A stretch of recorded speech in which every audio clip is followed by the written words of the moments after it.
महाराज जी, मेरे पति पर राधा रानी की बहुत कृपा हो गई है। वो ध्यान पूजा पाठ में लग गए हैं महाराज जी। उनमें बहुत परिवर्तन आया, मैं बहुत खुश हूँ। लेकिन उनके व्यवहार मेरे प्रति भी परिवर्तित हो गया, जिसकी वजह से मेरा मन बहुत अशांत रहने लग गया है महाराज जी। मैं नहीं चाहती कि मेरे पति सब कुछ छोड़ के वो अपना व्यवहार मेरे प्रति पहले की तरह ही रखें, बट महाराज जी पर फिर भी मन में लगता है कि वो मतलब आपके प्रति पत्नी भाव में उनकी कमी आ रही है। पति पत्नी के जो संबंध होते हैं उनमें ढिलाई आ रही, वो आएगी। क्योंकि असत संसार के सुखों का राग तब तक रहता है जब तक हृदय मलिन रहता है, और जब परमात्म सुख में चलने लगता है तो फिर ये सब अच्छा नहीं लगता है। ब्रह्मादिक के भोग सब विष सम लागत ताहि, नारायण ब्रज चंद की लगन लगी है जाए। रमा विलास राम अनुरागी, तजत बमन जिम जन बड़भागी। कोई बड़भागी भगवान के भक्त जन ऐसे होते हैं कि माया के विलास को बमन के समान त्याग देते हैं। तो हम ये तुम्हारे पति से भी प्रार्थना करेंगे, हमारी बात सुना देना उनको कि गृहस्थ धर्म का पालन करना भी भगवान की भक्ति है। यदि पत्नी ब्रह्मचर्य से नहीं रहना चाहती तो पति का कर्तव्य है कि पत्नी की आकांक्षा को पूर्ण करते हुए भगवान का नाम जप करे। क्योंकि यदि आपने नाम जप या भगवत भक्ति के प्रभाव से अपने मन को निष्काम बनाना प्रारंभ किया और पत्नी सकाम है तो वो कहाँ जाए? तो आप फिर अपने धर्म से भ्रष्ट हो जाएंगे। यदि वो गलत कदम रख देगी तो आपको अपनी पत्नी को धर्मयुक्त बनाने, अर्धांगिनी है वो, उसे धर्म से चलाने के लिए निष्काम होते हुए भी कामना की पूर्ति के हेतु आपको काम धारण करना पड़ेगा। धर्मयुक्त काम भगवान का स्वरूप है। धर्म विरुद्ध काम जो है वो नरकगामी बनाता है, वो नरक का द्वार है। कामः क्रोधा तथा लोभा तस्मात् दैत्यम त्यजेत, वो जो धर्म विरुद्ध है। इसलिए भगवान का आदेश है कि अपनी पत्नी की कामना पूर्ण करने के लिए उचित समय पर शास्त्र संयम के अनुसार धर्मयुक्त काम का व्यवहार करना चाहिए। ये भी भक्ति ही है, ये भक्ति के विरुद्ध नहीं है। खुशी त्यागी जी सोनीपत से। श्री हरिवंश महाराज जी, आपके चरणों में कोटि कोटि प्रणाम। महाराज जी, भागवती का अनुभूति केवल कुछ क्षण के लिए ही महसूस क्यों होती है? वो अनुभूति ही नहीं जो कुछ समय के लिए होती हो। किसका प्रश्न है? नहीं, वो अनुभूति नहीं है। अनुभूति वो होती है भागवती, एक बार अनुभूति हुई वो उसी में तन्मय हो गया, दोबारा थोड़ी इसकी अनुभूति होती है। जैसे एक बार श्री कृष्ण का दर्शन हुआ तो पी मूर्ति नयनन बसे, यही रस रहा समाय। ये लक्षण सुनि प्रेम के, अब और न कछु सुहाय, और न कछु सुहाय फिरे अपने मदमातो। कुटुम देह ते जाए, छूटी सब ही विधि नातो। जहाँ जहाँ पी की बात सुने, खोजत तिन गैनन। हित ध्रुव छिन छिन ले, प्रेम जल भरी भरी नयनन। रूप छके घूमत रहे। अब वो रूप थोड़ी हट जाएगा, एक बार दर्शन किया। वो वर्तमान में हर समय बने रहते हैं नेत्रों के सामने, हर समय हृदय में छाए रहते हैं। भागवती की अनुभूति ऐसी थोड़ी कभी हुई थी? नहीं, ऐसा नहीं है। अभी अनुभूति हुई ही नहीं। जब अनुभूति होगी तो ब्रह्मानुभूति, भगवदानुभूति, ये ऐसी थोड़ी अनुभूति है कि परसों हुई थी। वैसे एक बार हो गई तो खत्म खेल। तुम्हारा मन बुद्धि चित्त हम सब उसका गुलाम हो जाएगा, उस आनंद का दूसरा कोई अस्तित्व नहीं रहेगा। जैसे पारस के स्पर्श से निकृष्ट लोहा स्वर्ण हो जाता है, ऐसे भगवत अनुभूति से प्राकृतिक मन बुद्धि चित्त ये सब ब्रह्माकार हो जाते हैं, भगवदाकार हो जाते हैं। फिर अनुभूति का मतलब क्या कि वो छोटी छोटी अनुभूतियाँ होती रहें। ये अनुभूतियाँ ऐसे ही गुणों के अनुसार होती हैं। देखो, अपने अंदर जो अभी आनंद आता है वो आनंद कोश से आता है। 5 कोश हैं, विज्ञानमय कोश, मनोमय कोश, अन्नमय कोश, आनंदमय कोश, ऐसे 5 कोश हैं। इन कोशों से आनंद आ रहा है। अभी परमात्मानंद की अनुभूति थोड़ी हुई। परमात्मानंद की जो अनुभूति होगी वो कभी हटने वाली नहीं। छिने घटे छिन बढ़े, सो तो प्रेम न होए। अघट प्रेम पिंजर बसे, प्रीति कहावे। सो थोड़ी देर भगवदानंद, फिर विषयानंद। वो कोई भगवदानंद था, वो सतोगुण का आनंद था। अब रजोगुण आ गया, भोगानंद आ गया। जो गुणातीत होता है वो भगवदानंद होता है, और जो भगवदानंद होता है वो निरंतर होता है, वो निरंतर बढ़ता रहता है। प्रतिक्षण वर्धमानम, वो कभी कम नहीं होता। एक बार अनुभूति हो जाने के बाद जीवन मुक्त हो जाता है, उसे बार बार अनुभूतियों की जरूरत नहीं होती। हाँ, उन्हीं लीला की विभिन्न अनुभूतियाँ होती, लेकिन एक बार परमात्मा अनुभूति होने के बाद उसका जन्म और मरण ये सब मिट जाता है, कर्म बंधन नष्ट हो जाते हैं, जड़ चेतन ग्रंथि का भेदन हो जाता है। ऐसा थोड़ी भगवदानंद का अनुभव होता है कि कल हुआ था अब आज नहीं है। ये तो साधन की बात है कि कल भजन में आनंद आ रहा था आज नहीं आ रहा, कल हमारे अच्छे अच्छे स्वप्न आ रहे थे आज नहीं आ रहे।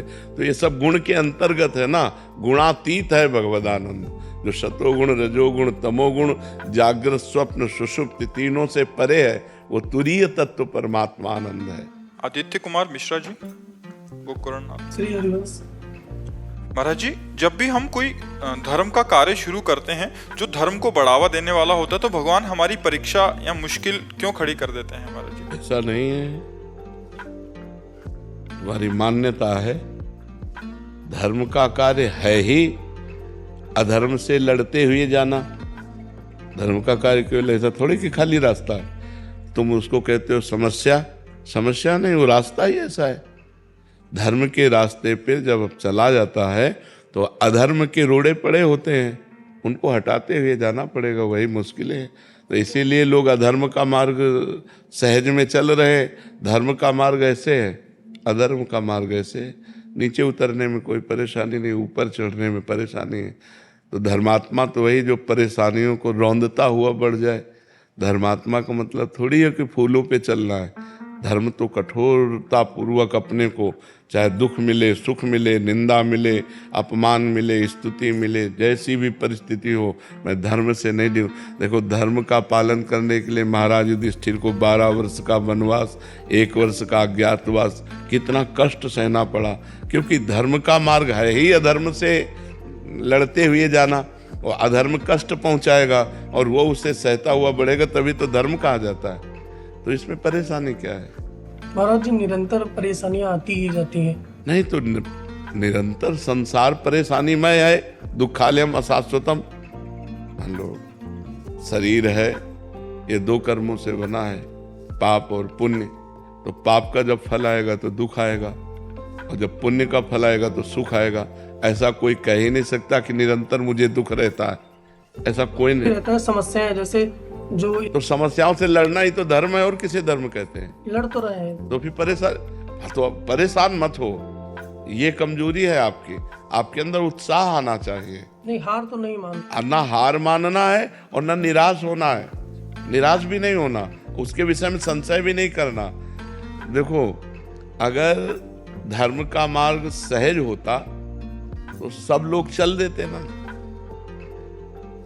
जो भगवान का मार्ग है, जो धर्म का मार्ग है, वो सहज नहीं है। अधर्म का त्याग करने पर ही हम धर्म से चल सकते हैं, और सहज में हमारी प्रवृत्तियां अधर्म में लगी रही हैं। इसलिए जब जब हम धर्म की तरफ कदम उठाते हैं तो एक कठिनाई, एक परेशानी, एक समस्या, किसी का सपोर्ट ना मिलना, जिसको सपोर्ट दो वो भी आपका विरोध करे, ऐसा मार्ग है ये।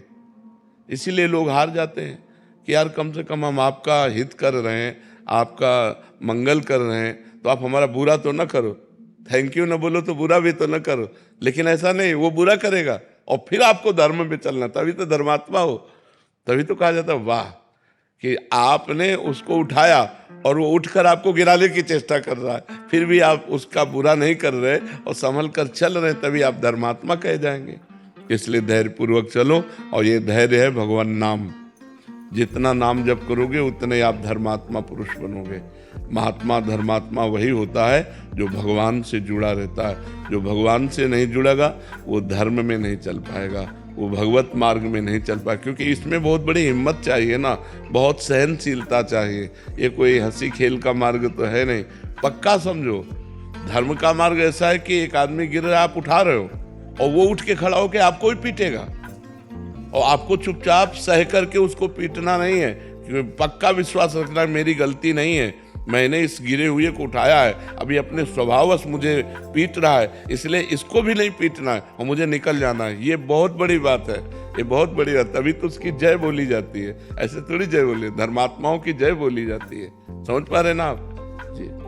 ऋचा सक्सेना जी, लखनऊ। जय सीताराम गुरुदेव। जय सीताराम महाराज जी, आपके चरणों में कोटि कोटि प्रणाम। गुरुदेव, आपके कथनानुसार मैं कार्य को करते नाम जप करती रहती हूँ, परंतु घरेलू कार्य एवं ऑफिस के कार्यों में अत्यधिक व्यस्तता होने के कारण मैं गुरु प्रदत्त मंत्र का माला के द्वारा नाम नहीं जप। तो महाराज जी, मैं क्या स्वच्छ अवस्था में मंदिर की सेवा या रसोई बनाते समय गुरु प्रदत्त मंत्र जप किया जरूर जरूर जरूर कर लेना चाहिए। गुरु मंत्र चलते फिरते उठते बैठते भी पवित्र अवस्था में किया जा सकता है। केवल अपवित्र दशा में, जैसे शौचालय के अपवित्र वस्त्र हैं, अपवित्र दशा में गुरु मंत्र उच्चारण नहीं करना चाहिए। उस समय नाम जप करना चाहिए। शेष समय सब समय गुरु मंत्र जप सकते हैं जब आप पवित्र हैं। तनिष जी अम्बाला से। श्री हरिवंश महाराज जी, 2 महीने से साधन भजन बहुत विघ्न हो रहा है महाराज जी। ब्रह्म मुहूर्त में जो ध्यान करते थे उसमें भी अब नींद आती है, नाम जब कम सा हो गया है। आपने जो तरीका बताया था कि एकांत में सभी संतों का ध्यान करके क्षमा भी मांग ली, किंतु फिर भी वही स्थिति है। वैसे महाराज जी, कोई अपराध तो नहीं बना पड़ी? कोई हो सकता है कोई अपराध ना बना हो, लेकिन अब जैसे जैसे जवानी का स्वरूप आएगा वैसे वैसे काम क्रोध लोभ मोह मद मत्सर प्रमाद नींद ये सब पर इसमें लड़ा जाता है। अब जैसे हम ब्रह्म मुहूर्त में भगवान का चिंतन कर रहे हैं, हमें नींद आ रही, हम खड़े होकर चिंतन कर रहे हैं। अब तुम तो मतलब गृहस्थ आश्रम में जाना, इसलिए तुम नहीं लगा के पद्मासन सिद्धासन बैठो, नींद आ जाए तो बताओ, पसीना पसीना हो जाओगे। नींद की तो बात ही क्या है। कभी पद्मासन लगाया है? 48 मिनट के बाद की अनुभूति बताओ। 2 घड़ी कहते हैं 48 मिनट। कभी 48 मिनट पद्मासन लगा के देखो, घड़ी से सामने घड़ी रख लो, और 48 मिनट के बाद फिर हमें बताओ, पद्मासन में कभी नींद आता है? कभी कोई बताओ। पद्मासन लगा के बैठ जाओ, नींद आ जाए तो हमें बता देना। तो नींद आए तो मान लो आप लोग नहीं पद्मासन लगाओ तो खड़े हो जाओ, टहलने लगो माला लेकर। नींद को नींद का टाइम दो। हम कहते हैं 6 घंटे टाइम दो नींद को। 24 घंटे में एक हिस्सा नींद को दे दो। 6 को 24, एक हिस्सा नींद, 6 घंटे नींद के लिए पर्याप्त है। इसके आगे तो प्रमाद स्थिति में समय नष्ट करना है। और 6 घंटे में जो नींद आई, इसके बाद हम नींद को समय नहीं देंगे। हम ठंडा पानी से मुंह धोएंगे, हम टहल लेंगे, हम खड़े हो जाएंगे, लेकिन भजन के समय नींद को समय नहीं देंगे। और भजन किया जाता है, होता सिद्धों का है। अब जैसे भजन नहीं होता, ऐसा कैसे है? मान लो भजन नहीं होता, अब बोलो राम राम, तो हो रहा है कि नहीं हो रहा? अब हम कहते हैं हमारा भजन अंतर से हो, वो सिद्ध पुरुषों का होता है। अभी हमको जबान से करना है। नाम जी है जप जागे जोगी, समझ रहे हो ना? नाम जी है जप जागे जोगी, राम नाम मणिदीप धरी, जी है देहरी द्वार, तुलसी भीतर बाहरो, जो चाह सूझियार। जबान से जपो, खूब भजन होने लगेगा। ठीक है? भोजन शुद्ध करो, पिज्जा बर्गर से बचो। ये जो बाजारू भोजन है, ये बाजारू भोजन स्वास्थ्य के लिए हानिकारक है और बुद्धि को पतित करने वाला है, नहीं खाना चाहिए। क्योंकि जैसे बढ़िया गरम गरम कचौड़ी निकल रही चटनी के साथ, अच्छी लगेगी, पर उसका तेल कब का है, कैसा है, कौन सा तेल है, कौन सा घी है, कैसा। हमें लगता है भजन करने वाले अगर ऐसे कचौड़ी पकौड़ी पिज्जा और बर्गर ये सब पाएंगे तो कैसे? अरे चुपचाप मूंग की दाल रोटी, घिया की सब्जी, परवल की सब्जी ऐसे पाओ साधारण, तो अभी देखो सत्वगुण आ जाएगा, सत्वगुण में भजन होगा। इधर उधर की चीजें तो बिल्कुल नहीं ठीक है। और आजकल बच्चे ज्यादा यही पसंद करते हैं, मतलब नूडल और वो चाउमीन, क्या कहना, मानो परम पद मिल गया।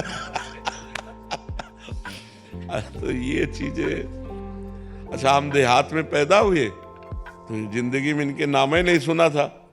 रोटी दाल सब्जी, मीठा में जैसे पेड़ा है, गुलाब जामुन है। अपने लोग अरे देसी घी महकता हुआ गाय का छुपरो रोटी में और बढ़िया सब्जी से पाओ, ये ईजा पीजा है, सब बेकार की चीज है। तो खान पान भी सुधारो, तभी भजन में रुचि होगी।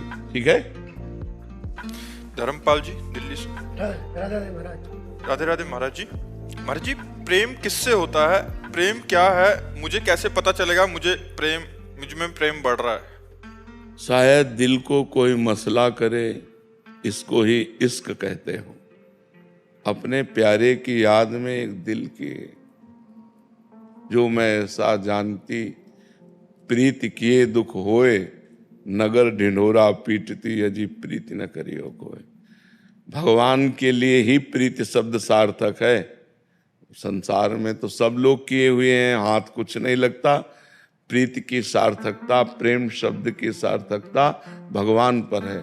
जब भगवान की याद करके रोना आने लगे, इतने दिन हो गए आप मिले नहीं, और मैं निर्बल हूं, कैसे प्राप्त करूं आपको? आप अव्यक्त हैं, आप सब जगह हैं, पर मेरी क्षमता नहीं कि मैं आपको देख सकूं। हे नाथ कृपा करो। और प्रतिपल भगवान के प्रति आर्त भाव, रुदन, भगवत चिंतन, भगवत लीला कथाओं के श्रवण में अत्यंत आसक्ति, यही प्रेम के लक्षण है। भगवान का चिंतन करना ही प्रेम प्राप्ति का उपाय है। भगवत प्रेमी महात्माओं का संग करना ही भगवत प्रेम प्राप्ति का उपाय है। समझ पा रहे हैं आप? महाराज जी, मैं परचून की दुकान करता हूँ। जो भी कस्टमर आता है मैं उनको बोलता हूँ राधे राधे बोलो, और राधे राधे बोलते हैं, फिर उनको मैं सामान देता हूँ। कुछ गलत तो नहीं करता? अरे बहुत बढ़िया काम करते हो भैया। दूसरों से भी भगवान नाम उच्चारण करवाते हो, उनका भी मंगल और आपका भी मंगल। बहुत सुंदर है, बहुत सुंदर। विवेक जी,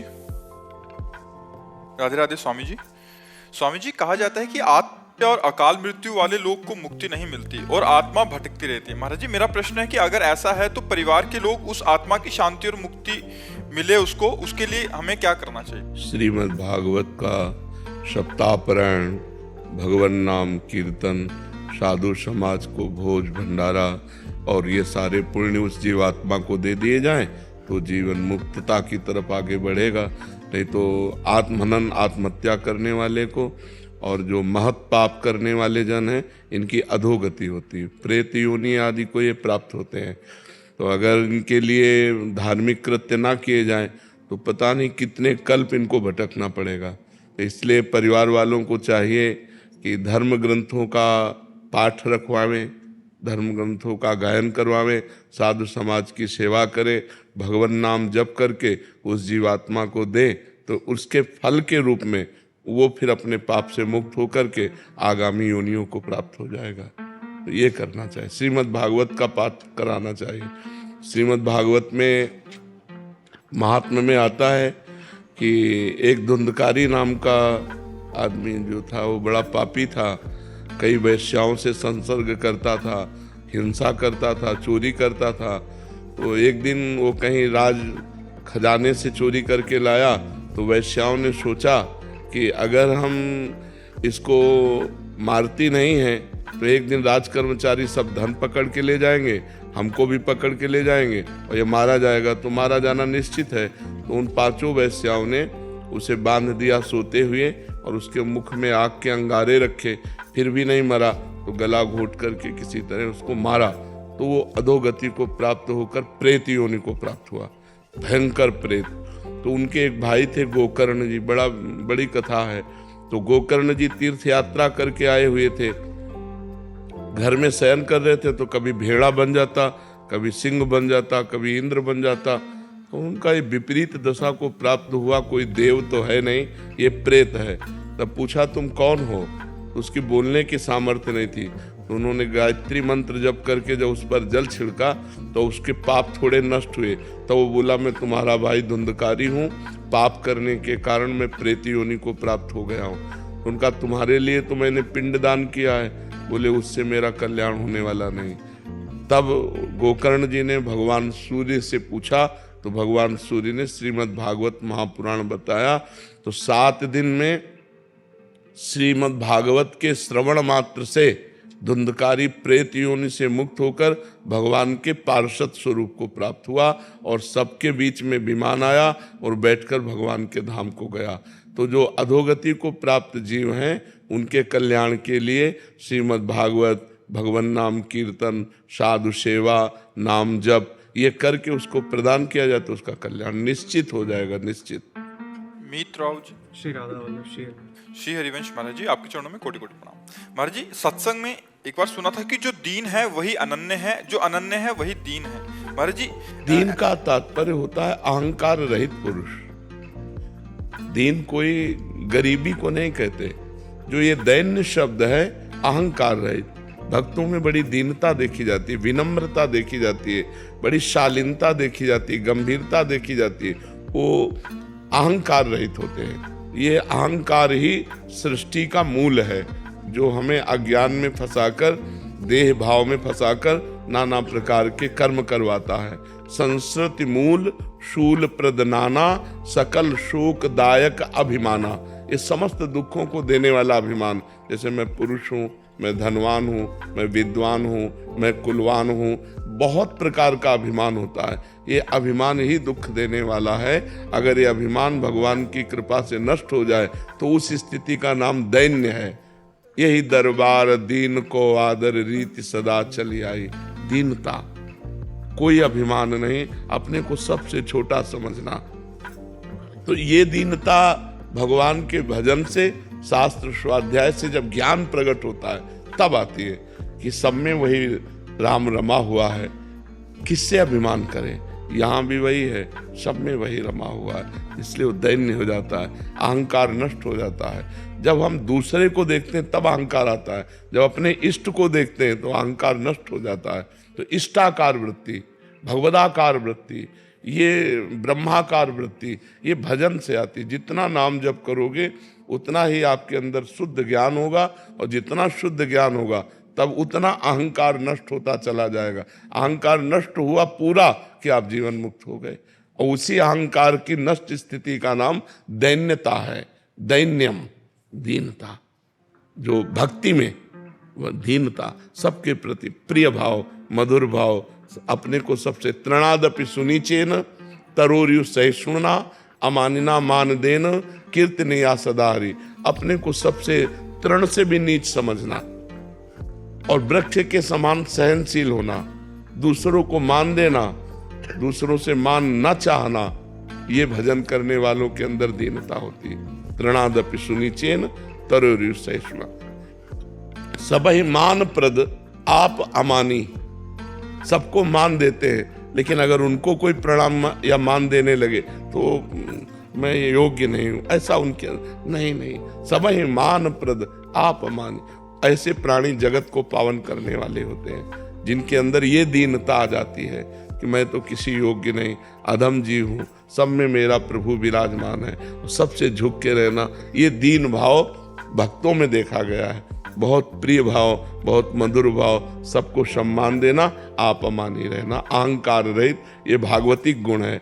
दीनता भगवान को बहुत प्रिय। ये दरबार दीन को आदर रीति सदा चली आई। ये दीन प्यारे वेद पुकारे द्रवहु सुश्री भगवाना। दीन जिसको प्यारे हैं, तो दीन बनना नाटक करना नहीं। जैसे ये नाटक हो सकता है जब सामने से कोई कहे, अपने को लगे कि हाँ मैं ऐसा है, मैं ऐसा हूं प्रभु, आप जैसा करें, और अपने को गुस्सा ना आए तो समझो कि हमारे अंदर दैन्यता जागृत हो। क्योंकि अहंकार रहित पुरुष को फिर क्रोध नहीं आता। क्रोध तब आता है जब अहंकार होता है, अपने में बल का आवेश होता है तब आता है। या फिर भगवान प्रेरित करें दुष्टों के विनाश के लिए तो फिर आता है। तो पर वो दैन्य भक्त सदैव अपने स्वभाव में दैन्य ही रहता है।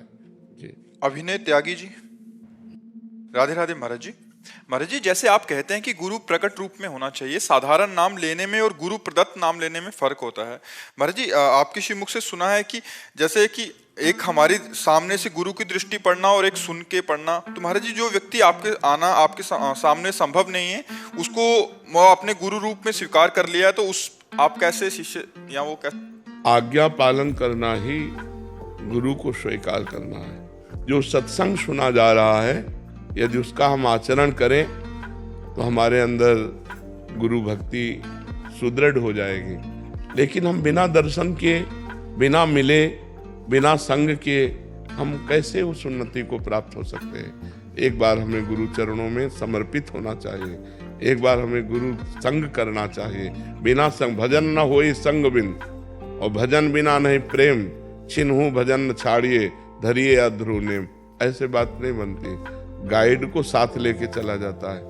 अगर आपको यहाँ कहीं वृंदावन में दर्शन करने हैं तो गाइड करना होगा, और गाइड करने वाले को साथ लेके और उसकी आज्ञा के अनुसार चलना होगा। ये गली नहीं, इधर से चलिए, इधर से चलिए। ऐसे ही गुरु का संग तब जा कर के चढ़ता है प्रेम का रंग। अब केवल मान लिया आपने और गुरु की नहीं मानी, तो गुरु के मानने से बात नहीं चलेगी, गुरु की मानने से चलेगी। गुरु की वाणी मानो, बस फिर बात बन जाएगी। तो गुरु का दर्शन, गुरु का संग और गुरु की आज्ञा का पालन, यही भगवत प्राप्ति कराते हैं। बिना प्रगट गुरु के कैसे बात बन सकती है? हमें डांटेगा कौन? हमारा निरीक्षण परीक्षण कौन करेगा? गुरुदेव। तो हमें गुरु का संग अत्यंत आवश्यक है प्रगट में। प्रगट में बिना गुरु के रंग नहीं चढ़ता, चाहे करके देख लो, कोई करके देख लो।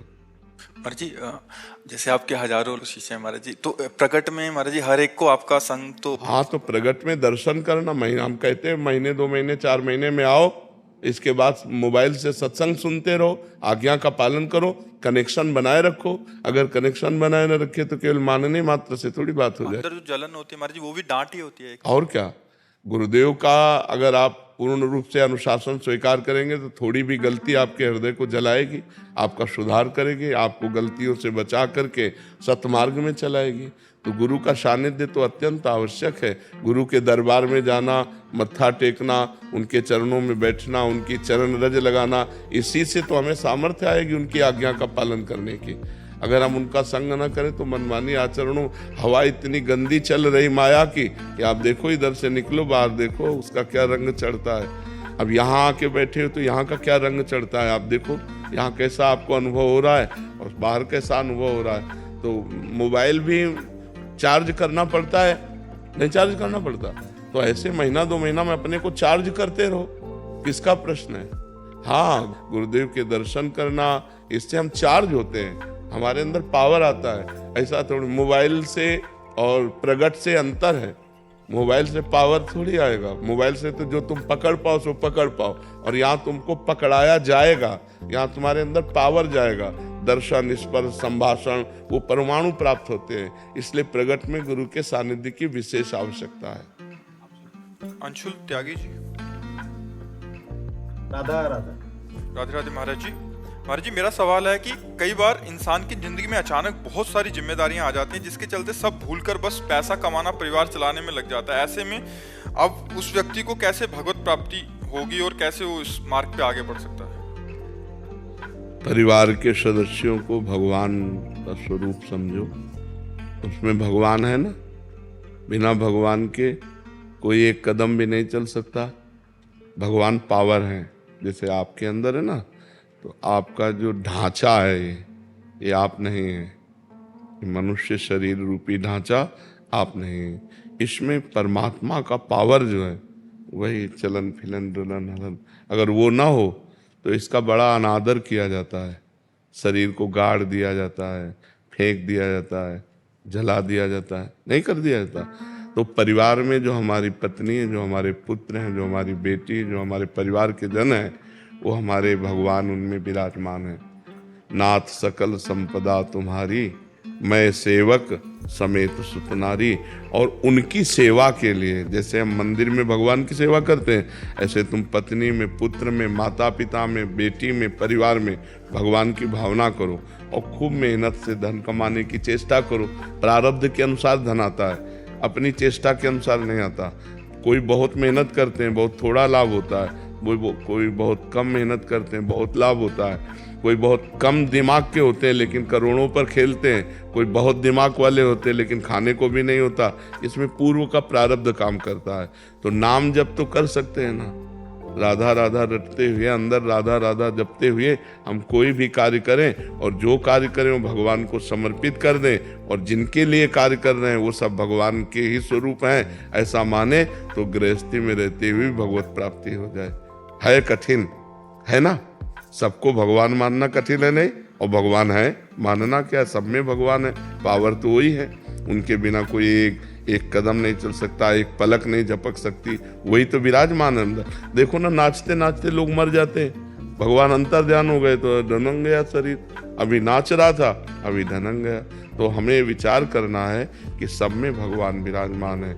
मेरे परिवार के रूप में मेरे भगवान हैं, और मैं भगवान के लिए धन कमा रहा हूँ। और जो धन कमा रहे हैं उस समय क्रिया करते समय राधा राधा बीच में स्मरण करते जाओ। तो अपनी कर्म को करते हुए जो नाम स्मरण करता है और कर्म को भगवान को समर्पित कर देता है, वो भगवान को ही प्राप्त होता है। इतना तो करना पड़ेगा और बुराई छोड़नी पड़ेगी। पराई माता बहनों की तरफ गंदी दृष्टि, शराब पीना, मांस खाना, जुआ खेलना, हिंसा करना, बेविचार, ये सब छोड़ना होगा। तब भाई भगवत प्राप्ति करने के लिए तो ये छोड़ना होगा ना। गंदी बातों को छोड़ दो, भगवान का नाम जपते हुए कर्म करो और परिवार में श्री भगवान को देखो, मुक्त हो जाओगे। बेटिया है महाराज जी 2 साल की, उसको राधा जब आपको दिखा दिखा के राधा जब करती है। हाँ हाँ, तो हमारी बात समझ में आ गई ना। आशीष जी दिल्ली से। राधे राधे गुरुदेव। महाराज जी, मन जड़ है या चेतन? अगर जड़ है तो हमारे उभय कंट्रोल में क्यों नहीं है? उभय उभय है। उभय माने दोनों तरफ है। वो चैतन्य में लगा तो इंद्रियाणाम मनश्शास्त्र स्वयं भगवान है, और जड़ में लगा तो जड़ में लगा हुआ गंदी गंदी चीजों को भोगता रहता है। ये उभय स्वरूप है, उभय रूप है मन। ना इसे आप पूरा जड़ कह सकते हैं और ना आप इसे पूरा चैतन्य कह सकते हैं। ये चैतन्य भी है और ये जड़ भी है। प्रकृति से युक्त होने के कारण जड़ है और परमात्मा स्वरूप होने के कारण ये चैतन्य है। इसी से परमात्मा का ज्ञान होता है, इसी से परमात्मा का ध्यान होता है, इसी से जगत के गंदे कार्य होते हैं। तो जड़ में लगने के कारण वो जड़ हो जाता है और चैतन्य में लगने के कारण चैतन्य हो जाता। वो उभय रूप है। उसे आप न जड़ कह सकते हैं न चैतन्य कह सकते हैं। वो जड़ चैतन्यमय है। केवल चैतन्य नहीं कह सकते और केवल जड़ नहीं कह सकते। और वश में करने के लिए साधना है, ऐसे थोड़ी वश में कर लोगे। उसके लिए साधना, साधना के द्वारा वश में होता है। अगर वश में ना होता तो कोई भगवत प्राप्ति कर ही नहीं सकता था। तो वश में तो किया जा सकता है, लेकिन कठिन है, कठिन है, असंभव नहीं है, कठिन है। अभ्यास करते रहो, खूब नाम जप करो, शास्त्रों का स्वाध्याय करो, पवित्र आहार करो, ब्रह्मचर्य से रहो, मन को अधीन कर लोगे। प्राण, मन और ब्रह्मचर्य तीनों का एक योग है। जो प्राण, ये प्राणवायु चल रही, ये जब स्थूल हो जाएगी तो मन चंचल हो जाएगा। मन चंचल, एकाग्रता रहित, स्थूल प्राण। अगर प्राण सूक्ष्म, अल्पाहार करने वाला, अल्पाहार करने वाला और निरंतर भगवत चिंतन करने वाला, ब्रह्मचारी व्रत में रहने वाला, तो मन को सहज में अधीन किया जा सकता है। मन सहज में अधीन हो जाएगा। अब गंदी बातें मोबाइल से देखो, गंदा भोजन पाओ, गंदे आचरण करो, मन को वश में करना चाहो, नहीं होने वाला है। पवित्र आचरण हो, पवित्र भोजन हो, पवित्र विचार तब आएंगे जब हमारा सब पवित्र हो। और पवित्र विचार कोई निषेध नहीं है। गलत विचारों से मन को हटाना है, गलत आचरणों से मन को हटाना है। तो नाम जप करो, पवित्र आहार करो, पवित्र विचार वाले बनो, पवित्र शास्त्रों का स्वाध्याय करो, कोई नशा न करो, मांस मछली मत खाओ, गंदे दृश्य मत देखो, गंदा आचरण मत करो, नाम जप करो, तब आकर के मन वश में। नाम जप के बिना पूरा जीवन अधूरा है। कोई भी कहीं भी हो, अगर नाम जप नहीं है तो सब बकवास है, पूरा जीवन बकवास है। नाम जप होना अत्यंत अनिवार्य है। करते हो नाम जप? तो काउंटर तो लिए नहीं माला, ले लो, वैसे करता हूँ। तो हमें लगता है शुरुआत में रखना चाहिए यार। शुरुआत में काउंटर ले लो, तो उससे संख्या में पता चलेगा कि आप कितना जपते हो, तो आपका मन और उसमें लगने लगेगा। ठीक है, थोड़ी देर कभी आसन में भी बैठा करो। बैठते हो, समय मिलता है आसन में बैठने? समय तो है, लेकिन बैठा ही दर्द हो जाता है, पैरों में दर्द हो जाता है। अभ्यास करो, अभ्यास करो, अभ्यास से हो जाता है। अभ्यास योग युक्त है ना। अभ्यास करो, थोड़ी देर बैठा करो। ठीक है। केशा जी भावसार से। राधे राधे गुरुजी। गुरुजी, मैं सूरत से आई हूँ। मैं पेशे से मनोचिकित्सक हूँ। जो लोग डिप्रेशन, डरना, मन उदास, अकेलापन के साथ मन बुद्धि लोगों का उपचार करती हूँ। अपने सेशन में कई बार आपके सत्संग में सुनी बातों को भी बताती हूँ, जैसे जल्दी उठना, साफ सफाई, ध्यान रखना, ऐसी बातों को। महाराज जी, क्योंकि अधिकतर लोग आत्महत्या के लिए विचार करते हैं, दिन भर ऐसी नकारात्मकता भरी। जब अधिक पाप हो जाता है, अधिक पापाचरण हो जाता है, तो शरीर नष्ट करने के लिए स्वयं ही प्रेरित कर देता है मन। ये जो आत्महत्या है, ये अधिक पाप का कारण है। अधिक चिंता, अधिक शोक, ये सब पाप के लक्षण है। अधिक चिंता, अधिक शोक हुआ, और नकारात्मक भाव बढ़ गए तो उसको लगता है कि शरीर शांत कर दें तो हम शांति को प्राप्त, लेकिन ऐसा नहीं है। जी दूसरों को तो बचा देती हूँ बट इतना खुद निराश हो जाती हूँ कि ऐसी लगता है कि इतना मदद करने पे भी फिर लगता है कि इसको छोड़ दूं क्या पेशे को। नहीं, पेशा न छोड़िए, अब भगवान का नाम जप कीजिए। नाम जप से आपके हृदय में इतनी सामर्थ्य आ जाएगी कि आप दूसरों को सुख देने वाली बातें करते हुए दूसरों के दुख से आप लिप्त नहीं होंगे। जैसे डूबने वाले को बचाना है तो हमें वस्त्र आदि का, अगर हम स्वयं अच्छे तैराक नहीं और गए तो डूबने वाला पहले हमको डुबोएगा, क्योंकि वो सांस लेना। चतुर यही है कि उसे कोई डंडा, कोई वस्त्र पकड़ा दे और फिर उसके सहारे उसको खींच ले। तो ऐसे ही जो शोक में डूब रहे हैं, जो डिप्रेशन में डूब रहे हैं, जो नकारात्मक भाव में डूब रहे हैं, हमें चाहिए हम बात पकड़ा दें उनको, हम उनके दुख में लिप्त ना हो, निरपेक्ष होकर। नहीं, वो उनकी बातें सुन सुनकर आप डिप्रेशन में पहुंच जाएंगे। अगर आप समर्थ नहीं है तो 10 से 50 लोग आप रोज मिल रहे हैं तो सुन सुन करके दिमाग, क्योंकि वो सब सांसारिक बातें हैं, वो आपके दिमाग को कमजोर कर देंगे। यदि आप नाम जप कीजिए तो नाम जप में एक अपूर्व आनंद होता है हृदय में और उससे एक सामर्थ्य मिलती है। आप अपना व्यवहार बहुत अच्छा कीजिए, अपनी मृदु बातों के द्वारा, उत्तम बातों के द्वारा प्रवीणता पूर्वक दूसरों के मनोबल को पुष्ट कीजिए। कुछ औषधियां भी दीजिए और कुछ वाणी के द्वारा भी उनको परिपक्व कीजिए और आप नाम जप के द्वारा पुष्ट होइएगा, लिप्त नहीं होइएगा। अगर लिप्त होंगे तो फिर आप, जैसे अभी आप कहें तो आप लिप्त हो जाते हैं। लिप्त मत होइएगा, तटस्थ रहिएगा। वो उसके कर्म हैं बिगड़े हुए, आज हमारे पास आया है, हम सुधारने की चेष्टा करते हैं। वो प्रयास करे और भगवान कृपा करे तो ठीक हो जाएगा, नहीं ठीक होता तो भोगे अपने कर्मों का फल है। आप तटस्थ रहिएगा और नाम जप कीजिएगा, और ये बंद तो कीजिएगा नहीं, क्योंकि भगवान ने अगर ये प्रवीणता दी है कि अपनी वाणी के द्वारा हम दूसरे के दुख का निवारण कर सकें तो जरूर करना चाहिए। ये परोपकार की भावना से भी होता है, अर्थ ही सब कुछ थोड़ी होता है। हाँ, दूसरा थोड़ी तुम्हारी बातें सुनकर साहस किया, जीने का साहस किया तो बहुत उत्तम बात है। वो जहाँ निगेटिव में जा रहा था उसे पॉजिटिव में लाइए तो बहुत उत्तम बात है। इसे छोड़ने की तो बात कीजिएगा मत, इसे और बढ़ाइएगा और आप बलवान बनिएगा। सत्संग सुनिए, नाम जप कीजिए तो आप आत्म बलवान हो जाएंगे। अध्यात्म बल से बलवान व्यक्ति सबके दुख को दूर करके स्वयं सुखी हो सकता है। और जी इनका एक शंका और थी कि नई नई शादी हुई है तो कह रहे थे कि बच्चे पे इसका प्रभाव तो नहीं पड़ेगा जो वार्तालाप हो रही है, कुछ समय के लिए छोड़ दूं ऐसा? नहीं, परोपकार की भावना है ना, तो हम कह रहे हैं बच्चा भी इन्हीं के अगर मार्ग का अनुसरण करने वाला हो और परोपकारी हो तो वो कितने सैकड़ों हजारों लोगों के दुख को दूर करने वाला होगा। इससे नहीं, आप जो नाम जप करेंगे, आप जो आहार करेंगे, आप जो चिंतन करेंगे एकांत में, वो गर्भ पर प्रभाव पड़ता है। ऐसे बाहरी व्यवहार पर, नौकरी पेशा का गर्भ पर थोड़ी प्रभाव पड़ता है। गर्भ का स्वयं का जो गहरा चिंतन है वो प्रभाव डालता है। माता के उदर में जो बालक होता है, माता का जो गहरा चिंतन होता है उसका प्रभाव, उससे संस्कार बनते हैं। तो इसलिए आप नाम जप कीजिए, भगवत कथा सुनिए, सत्संग सुनिए और स्वयं भगवत परायण रहिए, तो फिर दूसरों के दुख का निवारण करते हुए आप और आपका परिवार सुखी रहेगा। ईश्वर चंद जी बिहार से।